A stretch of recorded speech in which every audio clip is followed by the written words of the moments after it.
कल्याणमध्ये माणुसकीला काळीमा फासणारी घटना घडली आहे। दोन नराधमांनी अल्पवयीन मुलीवर अत्याचार करून तिची निर्घृणपणे हत्या केली आहे। कल्याणच्या बापगाव परिसरात हा धक्कादायक प्रकार घडलेला आहे। ही चिमुकली दुकानातून खाऊ आणण्याकरता पैसे घेऊन बाहेर गेली होती, पण ती घरी परतलीच नाहीये। 8 ते 9 तासांनी तिच्या कुटुंबानं कोळशेवाडी पोलीस ठाण्यात तक्रार दाखल केली आहे। पोलिसांना बापगाव परिसरामध्ये चिमुकलीचा मृतदेह सापडलाय। आरोपी रिक्षा चालक पोलिसांच्या ताब्यात आहे। नराधम विशाल गवळीचा शोध सुरू आहे। मुख्य आरोपी विशाल गवळीच्या शोधाकरता कोळशेवाडी पोलिसांची 6 पथकं तैनात आहे। कल्याण पूर्वमध्ये कोळशेवाडी पोलीस स्टेशनच्या हद्दीमध्ये सदरची घटना आहे। काल संध्याकाळी एक अल्पवयीन मुलगी ज्यामध्ये मिसिंग झालेली होती, त्या पद्धतीने पोलीस स्टेशनला किडनॅपिंगचा गुन्हा काल रात्री दाखल झाला होता।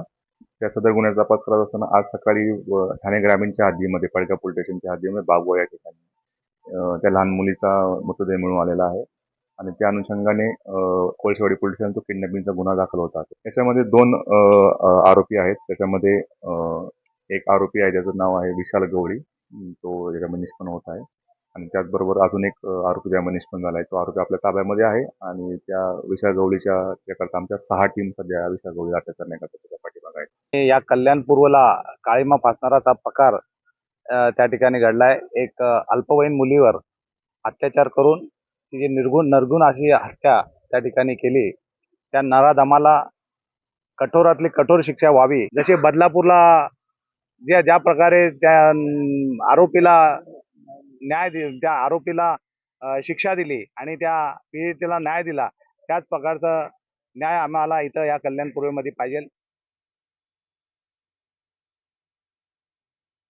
या सगळ्याविषयी अधिक माहिती घेऊया आपले प्रतिनिधी अशोक कांबळे यांच्याकडून। अशोक, काय अधिक माहिती या सगळ्या संदर्भात? लागवी सोमवारी काहीतरी दुपारी आईला सांगून ती मुलगी घराबाहेर पडली, काय बिस्किट काय खाऊ आणते म्हणून, आणि ती मुलगी संध्याकाळपर्यंत रात्रीपर्यंत घरी आली नाही आणि मग रात्रीपर्यंत घरी आले नाही तर आई वडिलांनी शोध घेतला त्या मुलीचा, परंतु मुलगी आली नाही म्हणून कल्याण पूर्वेची कोळशेवाडी। आता या सगळ्या संदर्भात काय अपडेट आहे? आरोपीचा कुठवर शोध घेण्यात येतोय?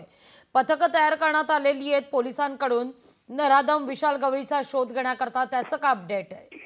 विशाल गवळींनी या अगोदर देखील 4 ते 5 वेळा असं कृत्य केलेलं आहे। मुलींबरोबर छेडछाणी वगैरे असे काय कृत्य ते केलेले आहे आणि काल त्या मुलीची बॉडी बापगाव भिवंडी हद्दीतील बापगाव इथं सापडल्याच्या नंतर पोलिसांनी आई वडिलांना घेऊन जाऊन ती शहानिशा केल्यानंतर वडिलांनी सांगितलं की ही मुलगी माझीच आहे आणि मग त्या मुलीला पोस्टमॉर्टम साठी मुंबईमधील जे हॉस्पिटलला ऍडमिट केले, म्हणजे तिथे घेऊन गेले आणि मग तिथून रिपोर्ट आला की तिच्यावरती लैंगिक अत्याचार करून तिचा मर्डर करण्यात आला। तिथून रिपोर्ट आल्यानंतर पोलिसांनी गुन्हे लावलेले आहेत, परंतु ह्या गुन्ह्यामध्ये दोन आरोपीची नावे समोर आलेले आहेत। एक तर हा विशाल गवळी आणि एक दुसरा रिक्षा चालक होता। त्याला रिक्षा चालकाला पोलिसांनी ताब्यात घेतलेले आहे आणि पोलिसांनी वेगवेगळे असे 6 पथकं तयार करून गवळीचा शोध सुरू आहे। मुद्दा लक्षात येतोय। धन्यवाद तुम्ही दिलेल्या माहिती करता। लोकशाही मराठी ऐका, पहा, जागरूक रहा।